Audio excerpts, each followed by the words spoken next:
All right, so back once again with another lecture video. This is Professor Franklin Ayuson, and this is actually part two of my discussion of Module 1, Microeconomics. Now, just to run down the things that we have discussed previously in part 1. So we introduce Module 1. Okay, we try to understand the following terms. Okay, scarcity, economics, opportunity costs, what else? We also discuss economic goods and free goods, and we started the concept of productive resources.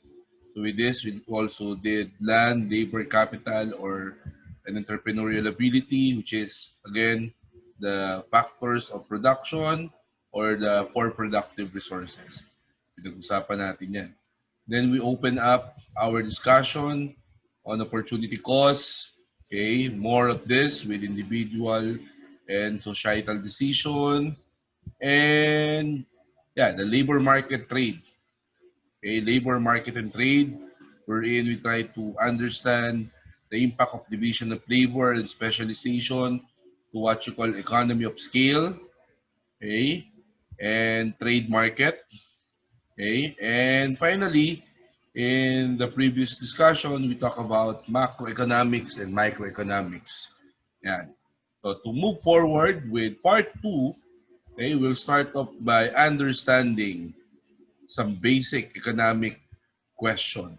Okay, so these are questions to ask with microeconomics. So in understanding microeconomics, we try to answer the following question. The first one is, of course, what determines how household and individual spend their budget. Yan. So how do we spend our weekly, monthly, and daily budget? Okay. What combination of goods and service will best fit their needs and wants given the budget they have spent or they have to spend? Okay. How do people decide whether to work? And if so, whether to work full-time or part-time? How do people decide how much to save in the future or whether they should borrow to spend beyond their current means? Yan. What else? Uh, yan. On the other hand, uh, what determines the product and how many of each a firm will produce and sell? What determines the price a firm will want to charge? What determines how a firm will produce its product? What determines how many workers it will hire? How will a firm finance its business? And when will a firm decide to expand or downsize or even close? So these are questions. No? All of these are questions that by simply asking, no, we try to find the value of microeconomics. These are the reason behind the concept of microeconomics because there are questions like this. All of these questions can be answered by understanding microeconomics. Yan. Okay, from individual spending, okay, to budget, okay, to working and uh, the earnings that we have, okay, to savings, yan, to savings pinag-usapan dito, ano pa ba? Um, yan, so on the other hand, microeconomics din sa firm naman, okay, products to produce, price, okay, production function, yan, employment, yan, financing, and even expanding and downsizing. So these are questions that will help us understand microeconomics. On the other hand, okay, we now try to look then at understanding macro. So macro naman. Macroeconomics. Okay? Policy.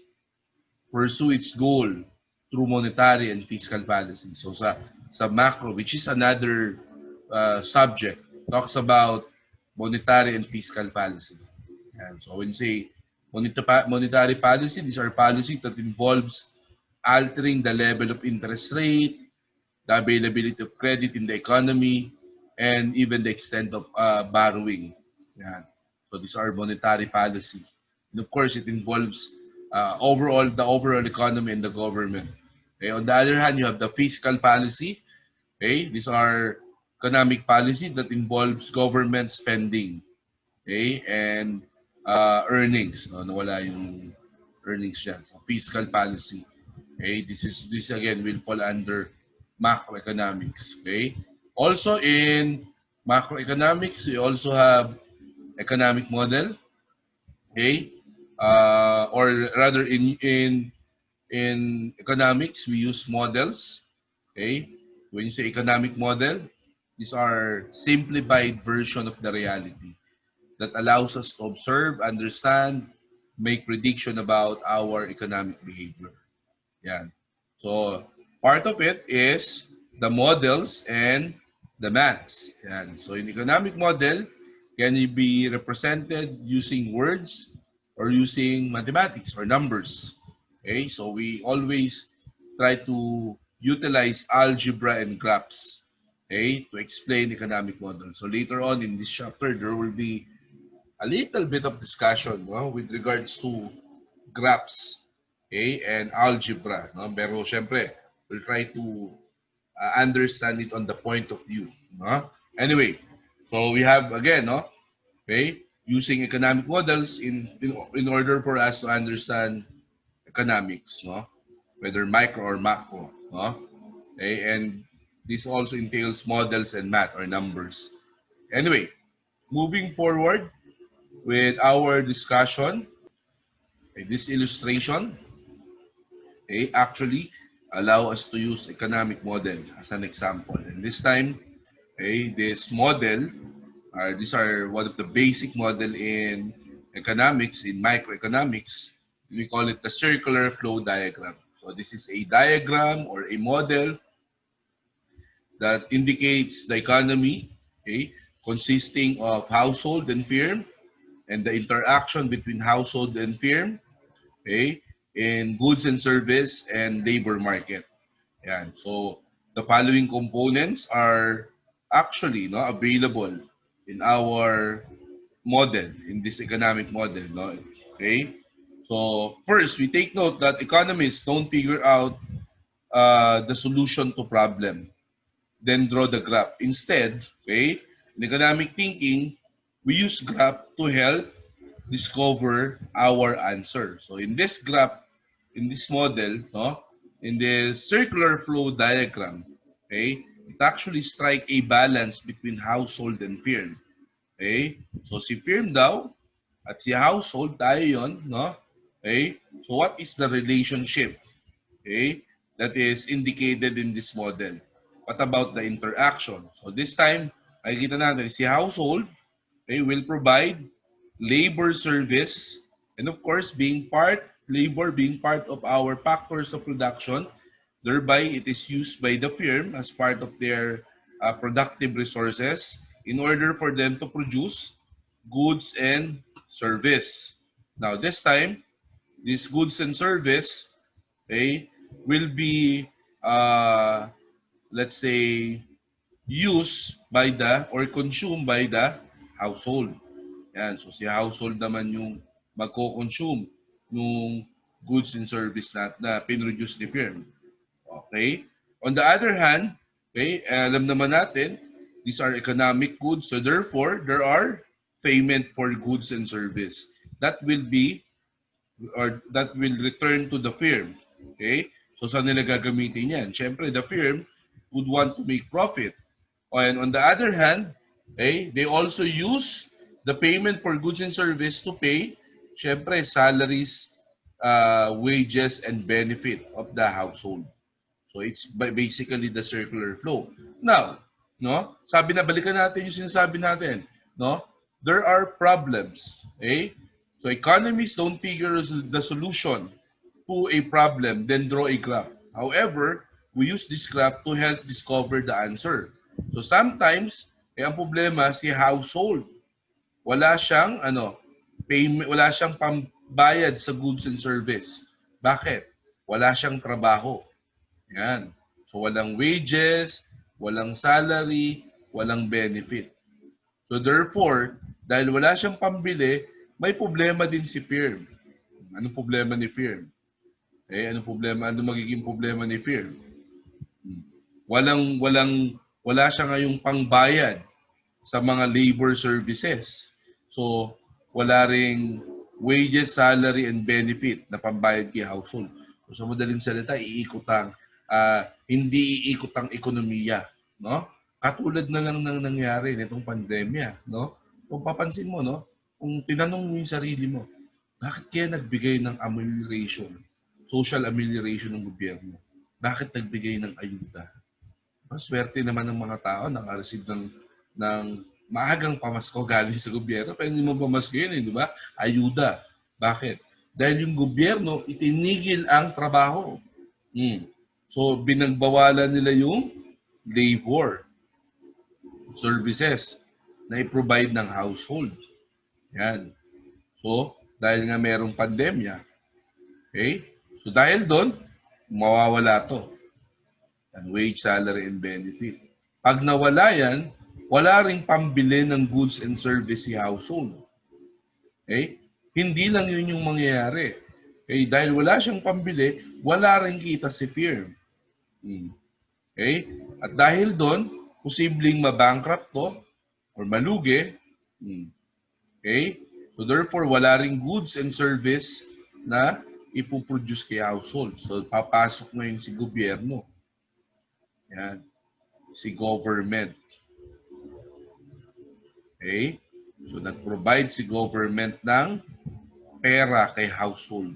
Kasi nga, siya naman ang nagbigay ng direktiba na tumigil ang paggawa. Ngayon, di ba, nag-ECQ. Para safe tayo. Walang magtatrabaho. Wala rin kita. May ka-problema tayo niyan. Di ba? So, ngayon, nagkaroon ng problema. Paano mo ngayon susolusyonan? Tinignan ngayon natin yung graph. Okay, ganun natin siya in-analyze. Well, anyway, no, example lang naman yun. Okay, this economic model can be used in so many ways. And there are lots of economic model available. And again, no, we use this graph to discover the answer. No? Because probably, okay, this is a perfect example. But in reality, wala nang balanse yan. Wala nang balanse. Ibig sabihin, bagsak si household, babagsak din si firm. Hindi gagalaw yan. Yung pressure pababa rin sa firm, yung pressure pababa rin sa household. So, bababa yung ekonomiya. Yan. Okay, on the other hand, pag nakakalamang naman si firm, papasok ulit si gobyerno. Okay? Mag-impose ng tax yan para bumalanse. Patataasin niya ngayon yung sweldo ni household. Yan. Anyway, no? So, just moving forward with that, no? So, goods and service market, also called as the product market, in which firm sells to household. Okay? So, goods and service market ang tawag dyan. On the other hand, you have labor market, okay, in which household sell their labor to firm, okay, as employee. So, ito ngayon yun, no? So, goods and service market, okay, and labor market. In both ways, you have to pay for labor and goods and service. Okay? On the other hand, you have real world. Okay? So there are many different market for goods and service and market for many types of labor. Okay? So the circular flow diagram simplify this distinction in order to make a picture easier to grasp or understand. Okay? So I hope you understand this discussion with this, no? Itong economic model. Anyway, moving forward. Okay? This time, no, with regards to economic model, we now look at the purpose and function. So when you say function, okay, as part of models, so babalikan lang natin konti para hindi tayo maligaw dun sa diskusyon. Kasi nag-focus tayo dito sa economic model. Sabi natin, yung economic model, okay, simplify the version of reality that allows us to observe, understand, make prediction about economic behavior. Economic model, okay, and math. So therefore, okay, algebra and graphs are also utilized to explain, okay, this economic model. So ibig sabihin, merong mathematical explanation din yan. Okay? So with this, no, pasok ngayon tayo dun sa konsepto ng function. So a function, as per definition, is or is the relationship or a relationship or expression involving one or more variables. So we call that function. So in economics, function frequently describe the cause and effect. Okay? Pag sinabi nating function kay economics, okay, mostly ang pinapatunguhan niyan ay yung cause and effect. So the variable on the left-hand side, is what is being explained. So this is the effect. Okay? On the right-hand side, okay, is uh, doing the explaining or the cause. Yan. So the effect and the cause. So meaning to say, okay, economic model tend to express relationship using economic variables. So this is, for example, budget. Nasa left side. So this is the effect. Yan. Okay? On the right side, money spent on econ book, money spent on music. So this is now our cause. Yan. So cause and effect. So pinakikita lang natin that a function, again, is the relationship or expression involving one or more variable. Okay, describing the cause and effect. Okay, so in economics, again, okay, what is being explained is the effect. What is doing the explaining is the cause. Okay, and again, no, this function helps us try to understand further, okay, our model. So again, no, there is a mathematical expression on this model. Okay, anyway, so moving forward with this, okay, just clear my drawing. We have the next slide, okay, solving a simple equation. Okay, this time the application of numbers or mathematics. Okay, so basahin mo natin. So this is how we explain it. No? So remember, no, yung function natin, cause and effect. Cause and effect. Okay, left hand side, right hand side. So therefore, no, at a glance, makikita nyo, ano tong y? Ano tong BMX? Okay, so this is what? This is your cause and effect. So kung babalikan natin, ano sabi? Yan. So effect, cause. Left hand, effect, right hand, cause. So this time, this is our effect. This is our cause. So the effect is y. The cause is b plus mx. So with this, order of operation. Let's say for example, no, when you solve an equation, it is important to do each of the following operation in the following order. First, simplify the parentheses and the bracket. Okay, simplify the exponent. Okay, we use multiplication and division from left to right. Okay, add and subtract from right to left. So with this, sabi natin in this equation, in this course, the most common equation that we will use or see for a line in a graph is y is equal to b plus mx. So this time, we look at the variable or understanding the variable. So in trying to understand the variable, a quantity can be assumed or can assume a range of values represented by letters and symbol. For example, if y is equal to 9 plus 3, okay, x, okay, working with this variable, sabi natin, okay, when you're trying to solve an equation with one or more variable, you need to isolate the variable. So ito partly to algebra, no? Ito yung mga babalikan natin yung ating mga previous lectures sa ibang subject. So isolating this, okay, we try to find the value of x if y is equal to 12. So if in this case, okay, sabi natin cos, okay, and effect, okay, left hand, sabi natin effect, right hand cos. So if the effect is 12 is the effect, the cos is 9 plus 3, okay, x. So therefore, what is x? So solving this equation, we assume that x is 1. Okay, so what about this?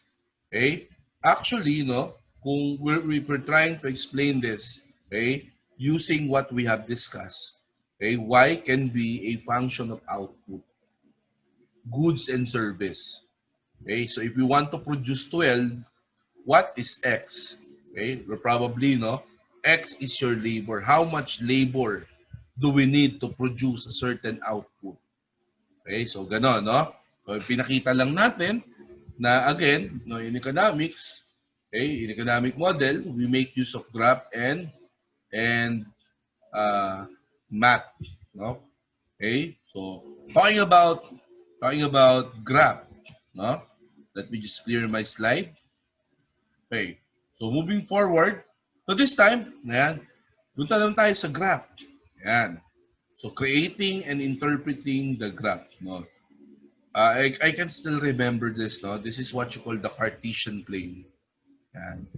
The y-axis and the x-axis.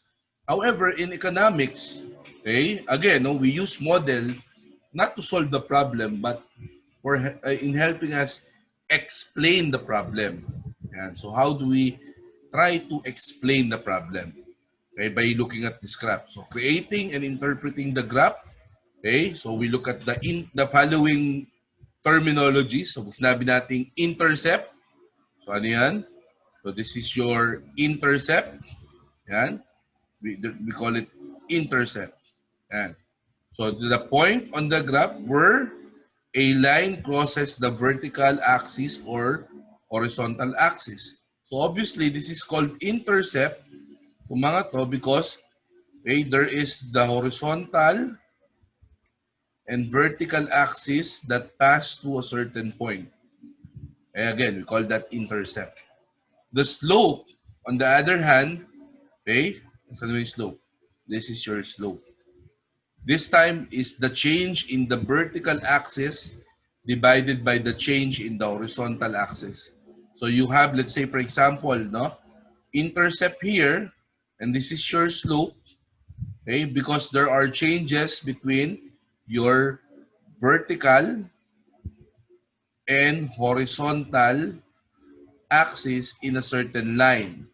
Okay, so this is basically your slope. Okay, then you have the x-axis and the y-axis. So the x-axis is the horizontal line on the graph. Alam natin yan. Horizontal x-axis. Okay, that represents quantity. Okay, on the graph of economics, probably, no? On the other hand, y-axis, okay, is the vertical line on the graph, commonly representing, let's say, price. Okay, in the graph of economics. So sa economics, gano'n, no? One of the basic representation of the x and y axis is the quantity and the price. And so, ulit, price and quantity. Okay? So, the intersection point. Yan. So, ito naman. So, again, this is where the x and y axis would have, or this is the point of equilibrium. Yan.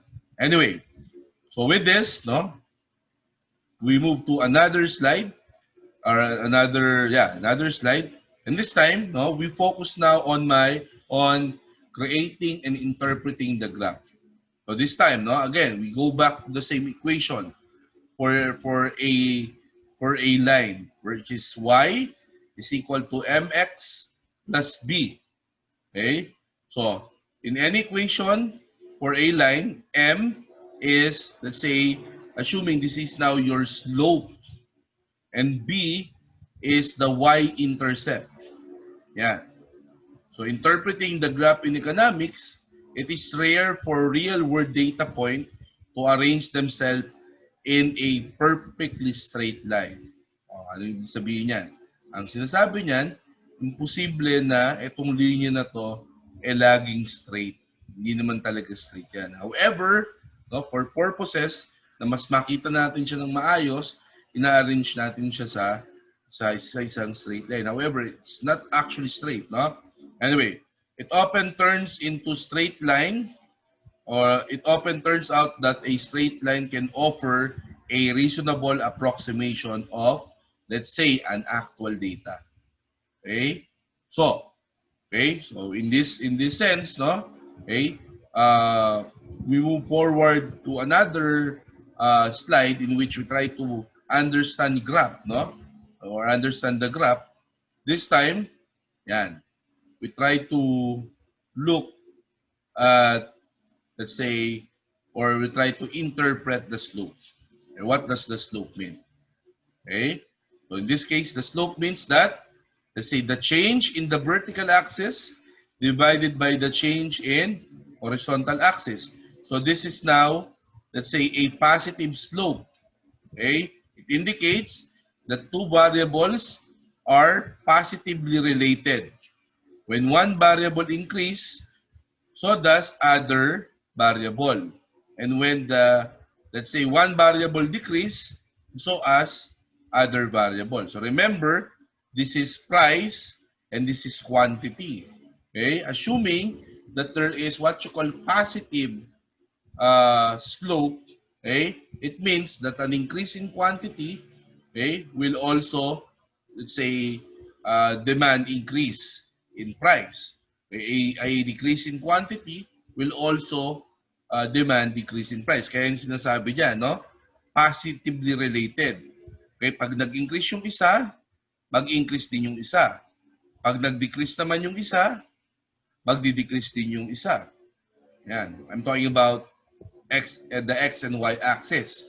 On the other hand, okay, in interpreting the slope, okay, the slope can be this time negative slope or negatively correlated. So ano ibig sabihin naman nito?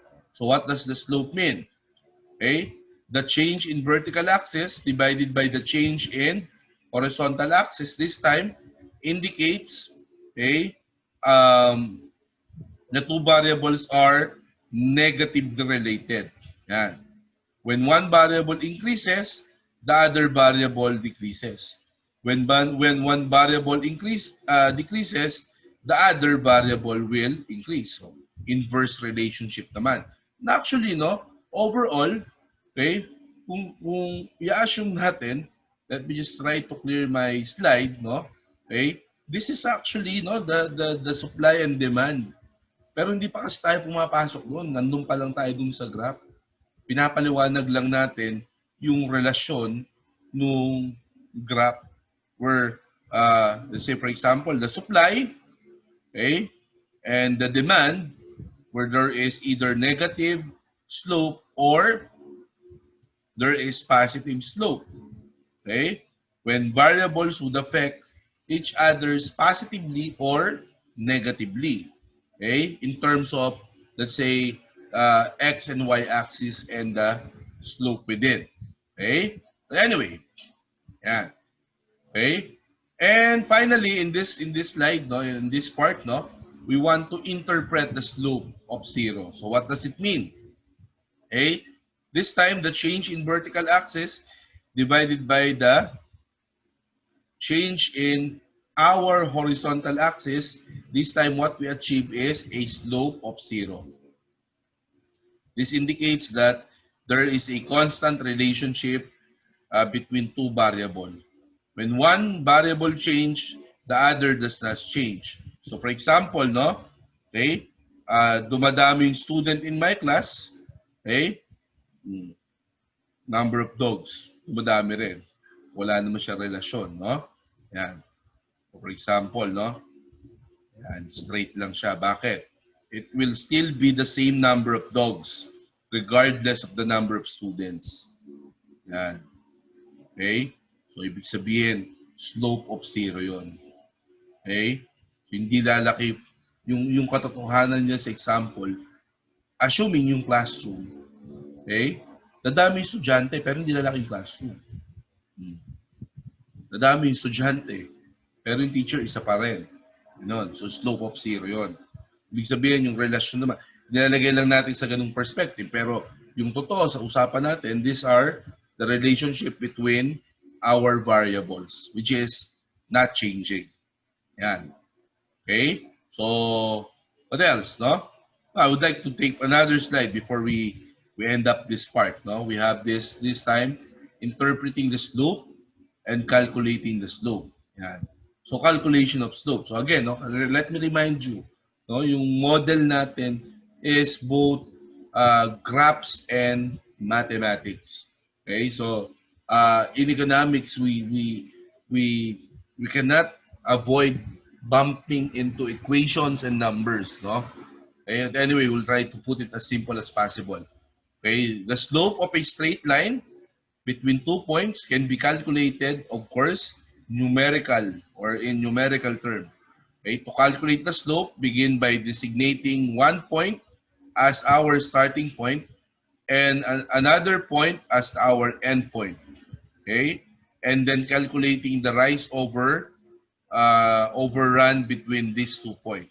So again, so you have, let's say, the y-axis and the x-axis. So assuming, no, okay, this is your starting point, 2 and 1, okay, 2 and 1, yan, okay, and this is your end point, to say 6 and to say 3. 1, 1, 2, 3. Or 1, 2, 3, 4, 5, 6. So how do we calculate the rise and the run? Okay, so this is your rise and this is your run. So the y-axis and the x-axis is your y and run. Rise and run rather. No? Anyway, what else? No? Moving forward with this, no? Sabi natin, calculating the slope, okay? Graph of economics relationship are not always straight lines. So, hindi naman talaga diretso yan. Okay? Pinakita lang natin para mas madali nating madali nating intindihin, no? That's why it's still called a curve even though it's a straight line. Yan. But often non-linear line. That is why we call it curve. Okay? It can be interpreted non-linear relationship similar to the way we interpret the linear relationship. So this time, their slope can be either positive or negative. We can calculate the slope similarly by looking the rise over the run of a segment of a curve. So kanina, yung non-linear relationship, okay, or linear relationship na pinag-usapan natin, okay, we'll try to calculate it, okay, by trying to understand whether there is positive relationship between our x and y axis or there are negative relationship between our x and y axis as we discussed kanina. Yan. So this is how we try to uh, calculate the slope. Anyway, no, more of this, no, in the next part of this discussion. So we'll be talking about both, focusing our discussion on the both linear and non-linear relationship, okay, and interpreting our graph. So at this point, now, I would like to end this slide. And yon, so we will be having some more discussion on this. Okay, we'll be having some instruction, okay, on what to do. Okay, so at this point, thank you very much for listening. Stay tuned for some more instruction and part 3 of chapter 1. Thank you.